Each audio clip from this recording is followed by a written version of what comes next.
bonjour à tout le monde. Encore en ce moment, nous parlerons des nombres. C'est vrai que nous avions beaucoup de difficultés à toucher cette dimension à cause des coupures de courant depuis Yaoundé. Donc, nous avions dit que les nombres, ce sont des unités de valeur et de quantité. Et c'est à partir des nombres qu'on a pu organiser la société dans laquelle nous vivons aujourd'hui. Et vous verrez que c'est les mêmes nombres qui ont été utilisés et qui sont utilisés aujourd'hui pour définir la valeur d'une personne, la valeur d'un objet ou la valeur de quoi que ce soit. Et comme les nombres ont été à la base et à la racine de notre existence, le danger dans cette dimension, c'est qu'on nous a fait croire que c'est à partir des nombres que quelqu'un peut s'exprimer ou que quelqu'un peut se développer. Mais pourtant, les nombres n'est que, c'est-à-dire comme on a dit, une unité qui est pensée par quelqu'un pour dire à partir de là, tu peux te définir. Mais pourtant, c'est faux. Parce que les nombres, vous allez voir dans le système éducatif, vous verrez que les nombres ont été définis à partir des niveaux des classes.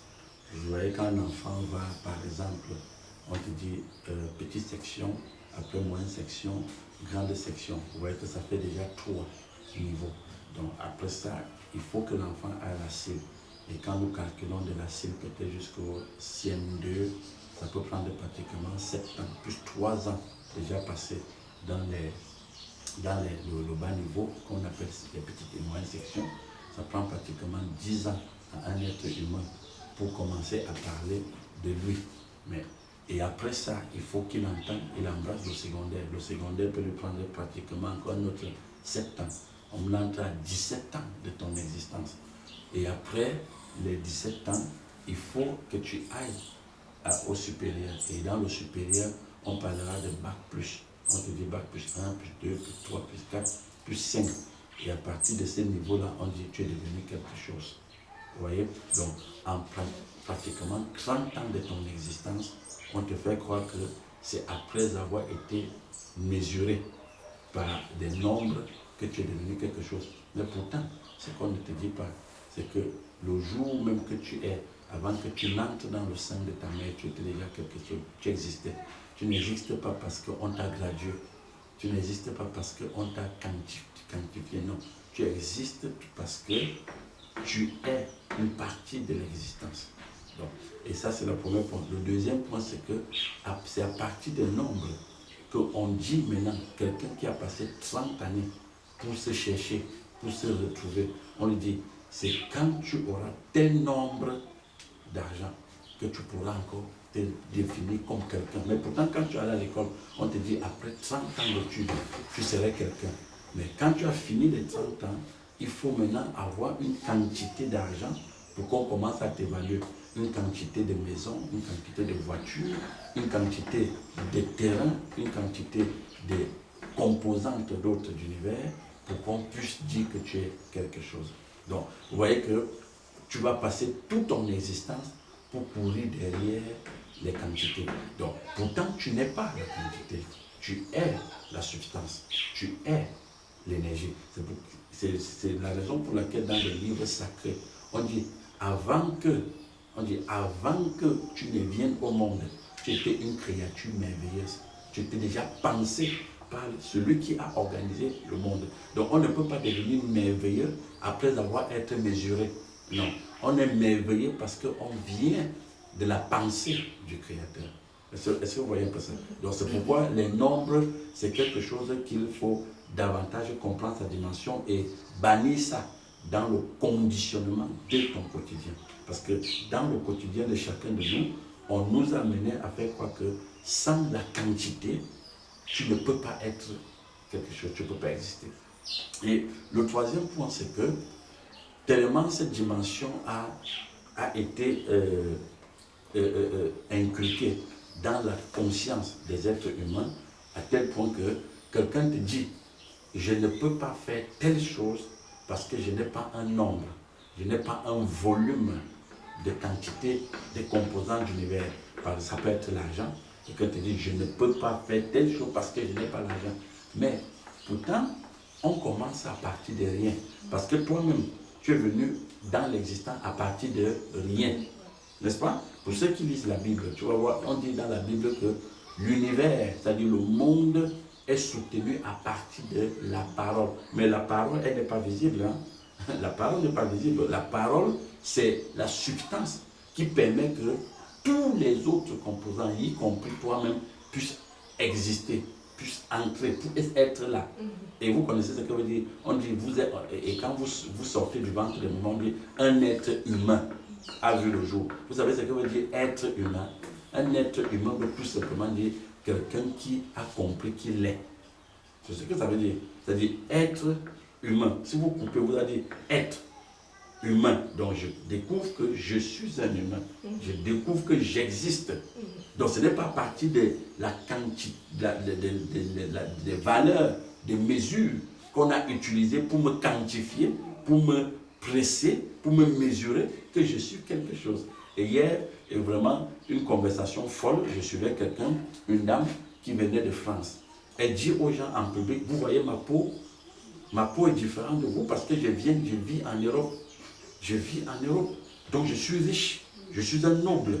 Vous voyez un peu, et j'ai une voiture. Donc vous voyez que pour elle, elle est sa peau, elle est sa voiture, elle est l'héros. Vous comprenez? Voilà comment elle se définit.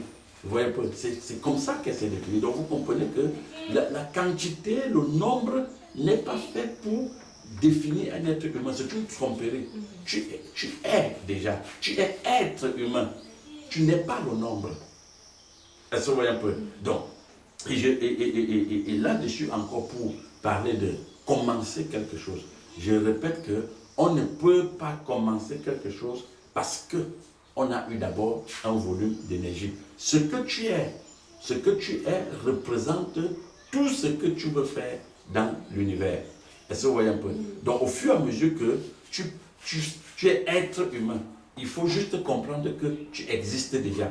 Et à partir du fait que tu existes déjà, tu peux tout organiser dans ton quotidien. Est-ce que vous voyez un peu? Donc, et pour la pensée, pour la dimension de... Parce que nous sommes dans l'éducation financière. Hein, donc, pour le pauvre, c'est-à-dire que parce que nous avons dit qu'il y a 3 grands niveaux. Il y a le pauvre, il y a le moyen et le riche. Donc, pour le pauvre, tant qu'il n'y a pas de nombre, le pauvre est déboussolé. Pour le moyen, tant qu'il n'y a pas le nombre, il subit l'existence. Mais pour le riche sait bien qu'il n'est pas riche parce qu'il a le nombre. Il y a 1, il y a 2, il y a 3. Non, le riche sait bien qu'il est riche parce qu'il a une dimension spirituelle. Il est un être. Hein? Il est l'être, venant de l'être suprême. Vous comprenez un peu? Donc, puisque tout ce qui a vu le jour est venu de l'être suprême. Donc, à partir de là, tu peux organiser ton quotidien. Vous voyez un peu. Et cette histoire de nombre qui va faire même ce qu'on va appeler, dans le milieu des êtres humains, on va appeler, ça va créer des complexes d'infériorité. Donc, tel me dépasse parce qu'il a 3 voitures. Tel me dépasse parce qu'il a bac plus 5. Tel me dépasse. Vous voyez comment on va, c'est-à-dire que qualifier, classifier les êtres humains. On dit non, il n'est rien parce que son niveau n'est pas celui de l'autre. L'autre a bac plus 6. Tu vois, l'autre te dit, bon, il n'a que le CPE. Parce que CPE est équivalent à un nombre d'études. Hein? C'est équivalent à un nombre d'études. On te dit, tel me dépasse, même au niveau des villages, hein? Au niveau des cantons, des districts, mais tel est riche parce qu'il a 10 champs.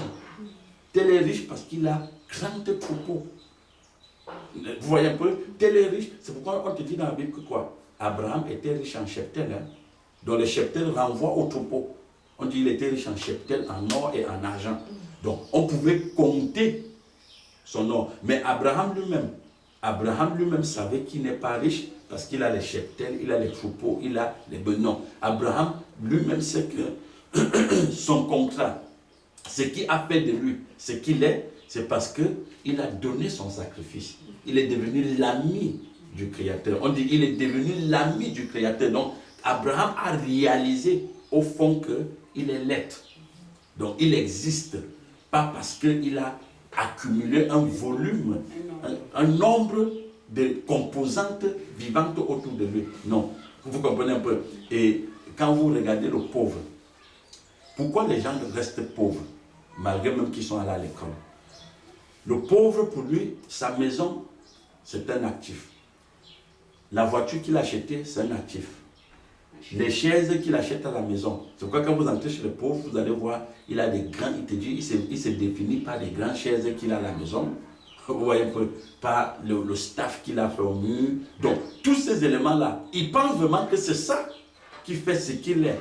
Mais pourtant, on dit, être humain, dans être humain, il n'y a pas staff, il n'y a pas voiture, il n'y a pas ceci. Donc, toutes ces choses-là sont d'abord à l'extérieur. Donc, c'est ce que tu es à l'intérieur qui définit maintenant ce que tu es. Et tu vas maintenant manipuler les nombres. Les nombres devaient être plutôt manipulés. Le riche manipule les nombres. C'est pourquoi le riche, lui, il ne pense pas dans la colonne des passifs. Il pense dans la colonne des actifs. Vous voyez, dans la colonne des actifs. C'est pourquoi pour le riche, il ne se définit pas par rapport à l'argent. Donc, il ne travaille pas pour l'argent. Lui, il laisse l'argent travailler pour lui. Pour le riche, il ne part pas à l'école pour avoir un diplôme. Il part à l'école tout simplement parce qu'il veut tirer un enseignement pour comprendre comment fonctionne le système éducatif. Donc, par contre, le pauvre, lui, quand il va à l'école, c'est justement pour avoir un bon diplôme et avoir un bon travail et gagner un salaire. Vous comprenez un peu? Et accumuler. Hein? Et se définir par des quantités de choses qu'il aurait amassées. Vous voyez un peu? Et tout ce que le pauvre amasse comme nombre, ce sont des passifs. Mais par contre, le riche, tout ce que lui, il va amasser, ce sont des actifs. C'est pourquoi vous voyez les riches, c'est eux qui créent. Vous voyez? Parce qu'il est un être, il crée. Et en chacun de nous, je veux bien qu'on comprenne ceci, en chacun de nous, il y a ces trois dimensions. Il y a le pauvre, il y a le moyen, il y a le riche. Donc le riche, lui, c'est la dimension supérieure de ce que tu es. Donc chacun, normalement, c'est ça qu'on appelle dans les milieux religieux atteindre l'éveil. Hein? C'est-à-dire que quand on dit c'est réveiller, on dit Église, réveille-toi. Ça veut dire que l'Église entre dans sa dimension du riche. C'est de ça qu'il est question. Parce que quand on dit dans les milieux religieux, réveillez-vous, les gens pensent vraiment que quand on dit réveillez-vous, c'est qui va marcher sur la main. Non, c'est qu'il devient conscient de la conscience. Donc il réalise qu'il n'est pas un nombre, il n'est pas une quantité de voitures, il n'est pas une maison. Mais ce qu'il est, il est administrateur de la maison, il est co-gérant de tous les autres composantes de l'univers avec le Christ. Vous voyez un peu ça? Donc c'est ça le problème avec les nombres. Et au niveau des nombres, un petit enfant comme Yeshurun, on va lui dire qu'il devient quelque chose parce que tous les années, il passe avec succès. On dit il est parti à la Syrie, il a passé avec succès pour aller au cours moins 2. Tu vois, on va le graduer. Donc graduellement, on va définir qui il est. Et jusqu'à ce que quand il échoue, c'est une catastrophe. Parce que pour celui qui est riche, l'échec n'existe pas. Parce que l'échec, c'est un événement qui permet qu'il se construise. L'échec est une substance nutritive pour lui. L'échec fait partie des éléments de construction de son être. Mais pour le pauvre, l'échec, c'est une catastrophe. C'est la raison pour laquelle vous voyez les gens se suicident. Il dit j'ai échoué. Il se suicide. Il dit je n'ai pas pu avoir mes 10 millions. Je me suicide. J'ai perdu 50 millions. Je me suicide. Donc pour lui, 50 millions est sa valeur. Est ce qu'il est. Mais vous voyez que c'est faux. Un être humain n'est pas au même niveau que 50 millions. Un être humain ne vaut pas 50 millions.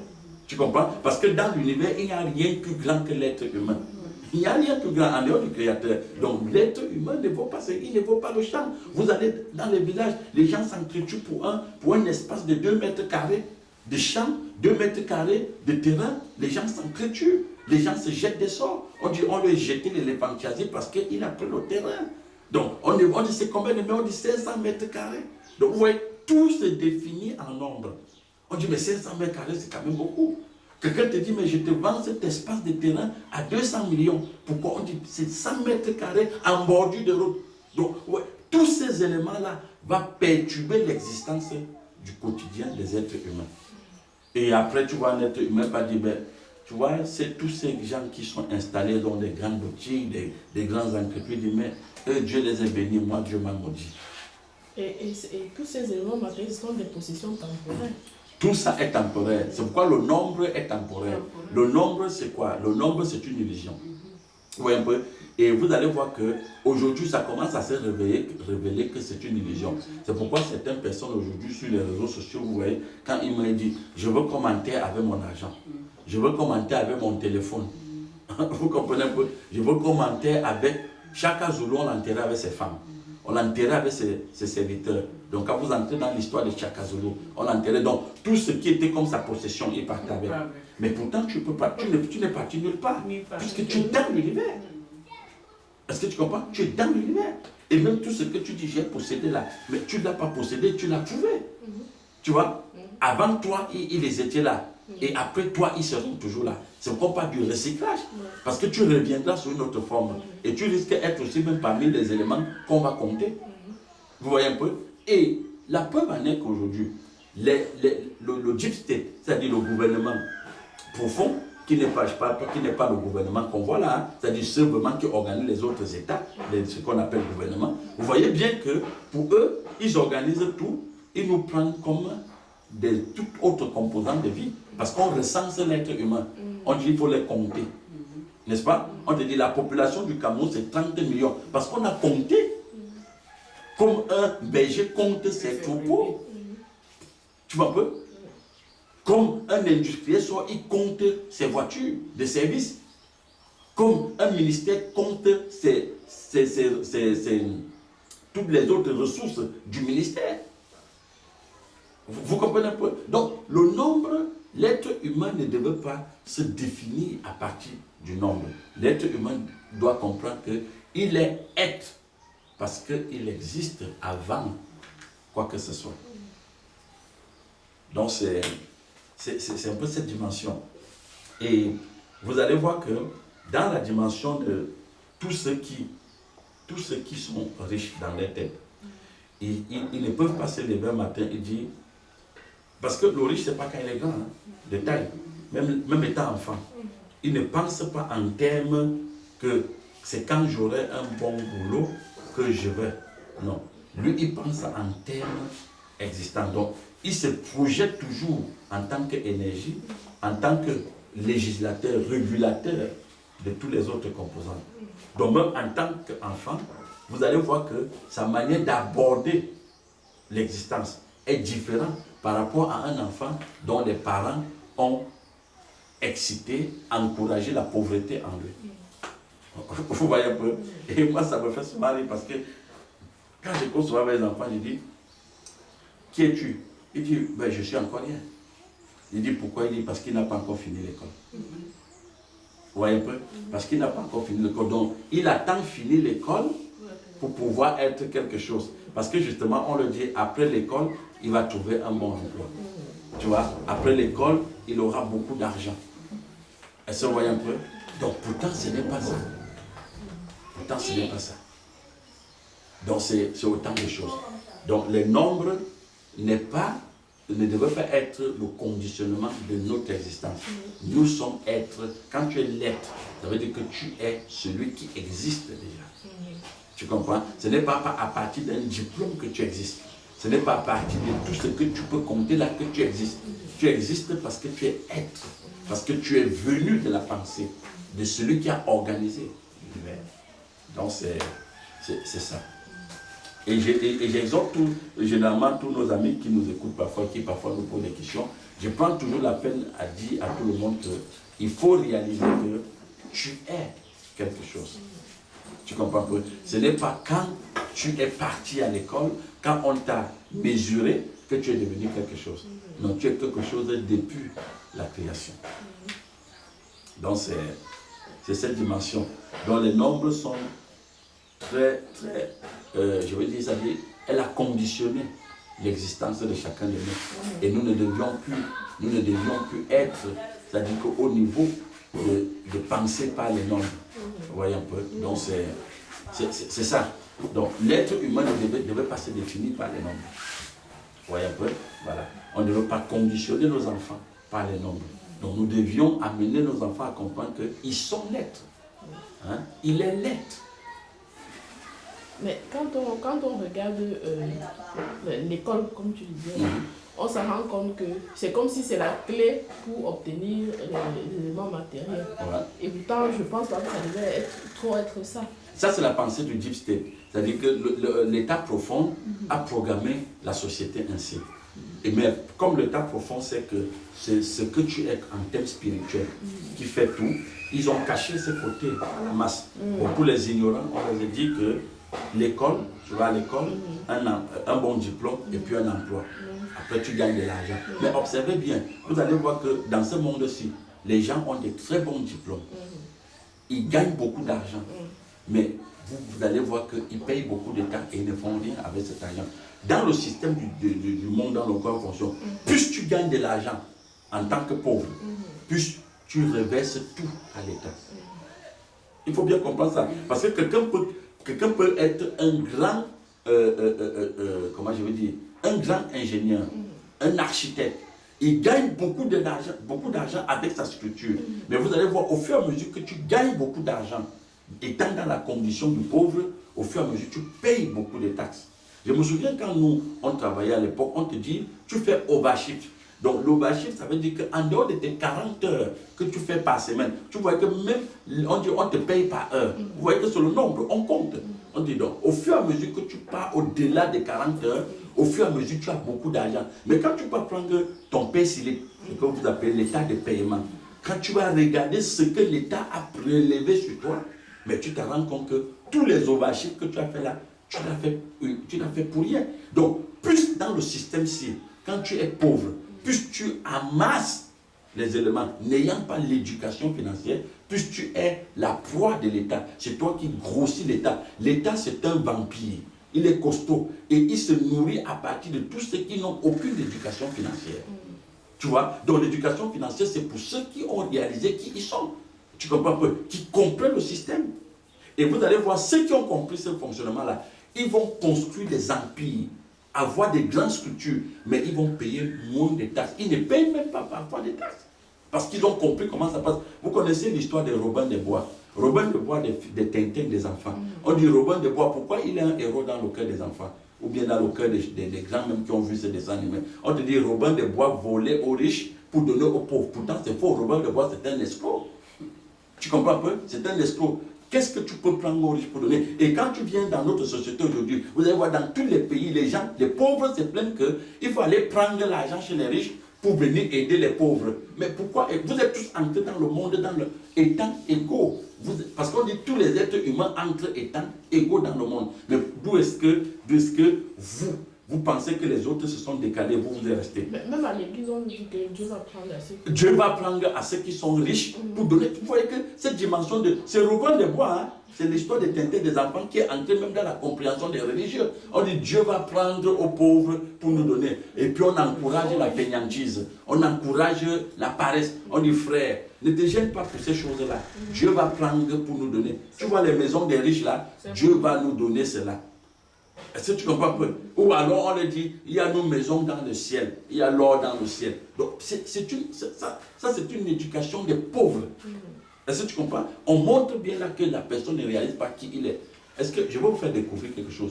Est-ce que vous savez que quand nous entrons dans le monde là, si on demeure pauvre, nous payons, nous grossissons l'État vampire à tous les niveaux.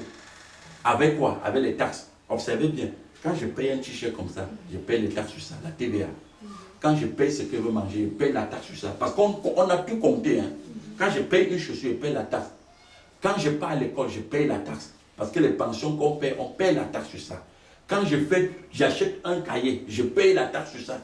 J'achète un livre pour lire de l'école, je paye la taxe. Quand ma femme ou ma femme accouche, je paye la taxe. Quand la maison dans laquelle je vis, je paye la taxe. La télévision que je regarde, je paye la taxe. On a tout taxé. Tu comprends? Pour les pauvres, hein? Parce que les riches, eux, ne payent rien de toutes ces choses-là. Pour les pauvres. Donc, maintenant, parce que quelqu'un me demande comment les riches ne payent pas. Vous savez comment les riches ne payent pas? Parce que c'est vous qui payez pour les riches. C'est pourquoi vous allez voir les riches, eux, ils passent leur temps à créer des actifs. Vous voyez? Parce que, par exemple, vous voyez, quand un riche veut faire un immeuble, il fait l'immeuble, il prend le crédit, il entasse les gens dedans. Qui paye son crédit? Mais c'est les gens qui vont vivre dans l'immeuble. Ce n'est pas lui. Vous comprenez un peu? Mais quand le pauvre, lui, il a le même argent que le riche a pris pour investir, il dit qu'il paye sa propre maison où il va habiter. Est-ce que dans la maison, quand il habite dans une maison comme celle-ci seul, qui va venir payer le loyer ici? Personne. Donc c'est lui qui doit payer le crédit qu'il a pris pour construire cette maison. Vous commencez à vous voyez un peu. Donc, et même quand tu meurs, je dis même quand tu meurs, tu es taxé. Parce que la veste qu'on va t'enterrer avec, on a taxé. Le corbillard qui va t'accompagner, on a taxé. Le cercueil est taxé. Est-ce que vous comprenez un peu? Il manque seulement aujourd'hui qu'on met une taxe pour les enterrements. Vous comprenez un peu? Donc c'est de ça qu'il est question. Mais la preuve en est que même les biens que vous buvez aux enterrements est taxé. Tout est taxé. À partir de quoi? C'est les nombres. Parce que l'État veut toujours grossir l'assiette fiscale. Donc comme je dis, l'État c'est un gros vampire qui doit toujours tirer des pauvres. Est-ce que vous comprenez un peu? Donc c'est de ça qu'il est question.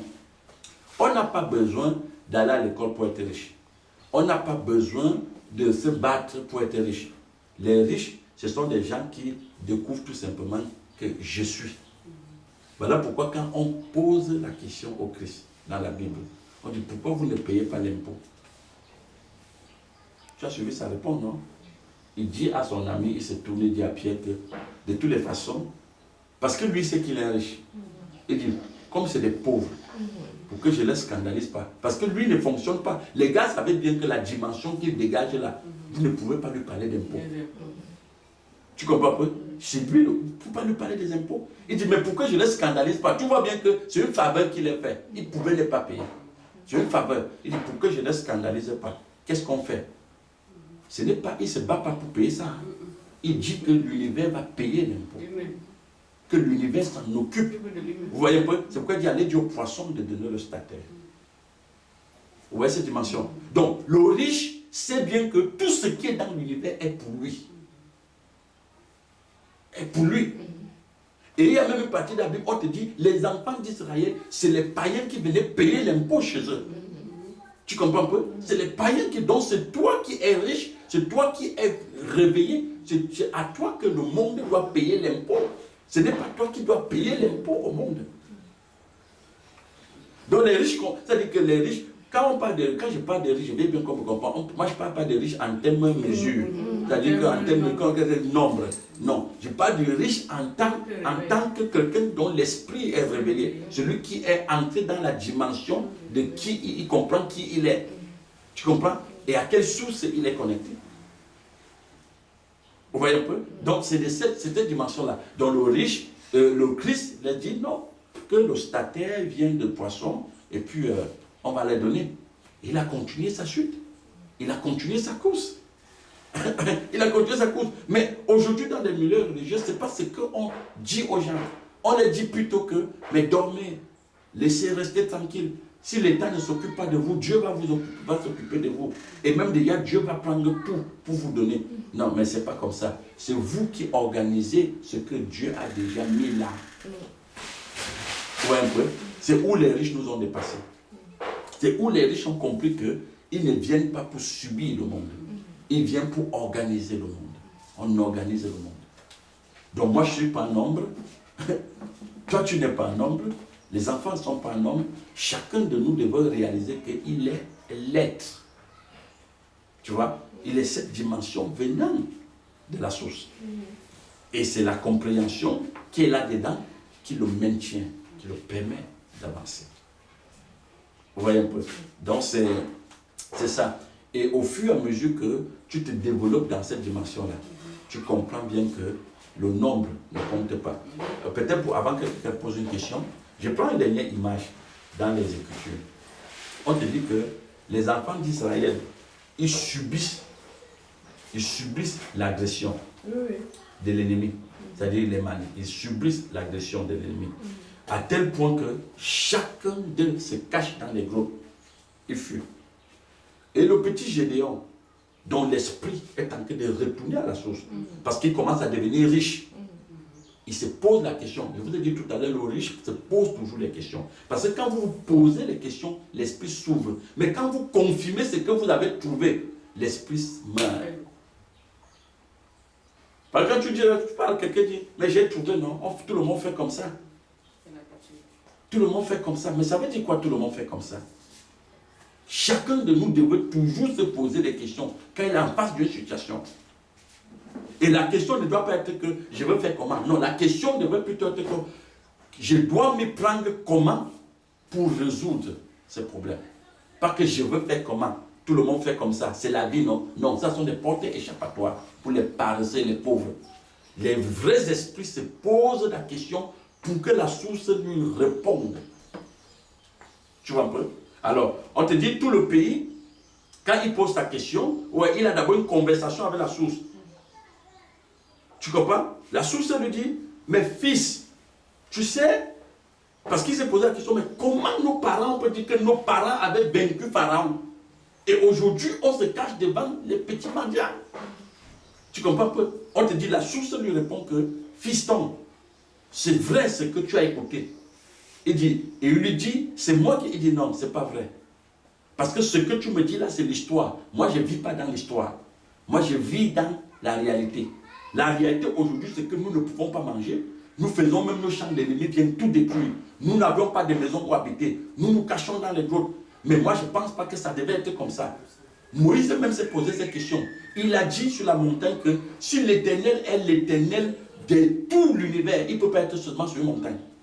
Vous comprenez ça? Donc, c'est là où son esprit s'est ouvert. Et c'est où on te dit, la flamme lui a répondu. Donc, il faut toujours se poser des questions. Et ça lui a suscité la curiosité d'aller voir pourquoi le buisson produisait toujours le feu. Alors, on dit à Gédéon que voici ce qui va se passer. Ce que tu as compris là est vrai et ça va se passer en ton temps-ci. Et c'est toi qui vas le faire. Parce que tu as posé des vraies questions. Et on va te donner assez d'énergie, assez de lumière dans ton esprit pour aller de l'avant. Et dis non, ce que je veux faire actuellement, c'est que pour savoir si toi-même tu es la source, permet que l'eau tombe sur la feuille et que ça ne soit pas de l'autre côté. Donc l'histoire de la toison. Et quand l'histoire s'est réalisée, et puis la source lui dit, maintenant je te demande une chose, va détruire tout ce qui est comme balle dans la maison de ton père. Vous savez ce que ça veut dire? Ça veut dire que dévalue-toi. Tout ce qui est comme programme sociétal en toi doit mourir. Tu comprends? C'est-à-dire ne te définit plus comme un nombre. Ne te définit plus par rapport à l'école. Ne te définit plus parce que la société a dit qu'on fait comme ça, tout le monde fait comme ça. Il faut aller dans un sens courant contraire. Tu comprends pas? C'est ça, détruire tout ce qui est dans la maison. Vous voyez que c'est la même condition qu'on donne à Abraham. Quitte la maison de ton père, la patrie, la famille. Il faut partir. Tu comprends? Parce qu'au fur et à mesure que tu te lèves, toutes ces valeurs-là tombent. Parce que même dans la famille, vous voyez, les gens disent, on est une petite famille, on est une grande famille, en termes de nombre. L'union fait la force. Quelle union fait la force? L'union ne fait que le Christ était seul. Hein? Il était seul, il était la force. Tu comprends pas? Il était la force.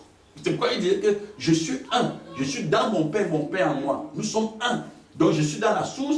Donc quand tu es dans la source est en toi. Tu es la force. Tu comprends? Alors le petit Gideon, qu'est-ce qu'il fait? Tout le village va aller faire la guerre. L'Éternel dit, moi je ne fonctionne pas en nombre. Vous voyez un peu?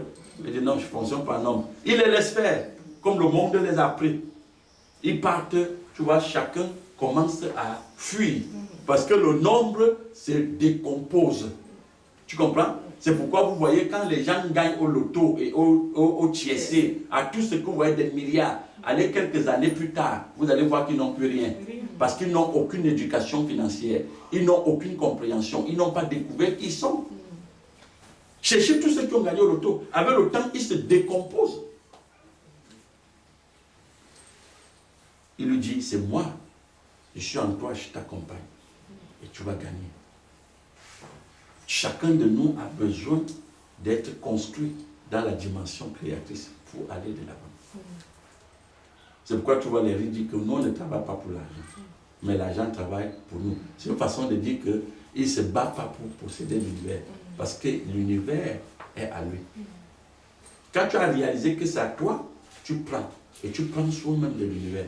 Mais quand tu prends que tu te bats trop pour avoir quelque chose, tu veux affronter l'univers. Et c'est pourquoi tu ne réussis jamais. Et te brise. Donc c'est ça. Voilà. S'il n'y a pas de questions. c'est qu'on va s'arrêter là. Donc, il dit tout simplement que chacun réalise qu'il n'est pas une valeur de mesure. Il est l'être. Voilà. Merci à tous.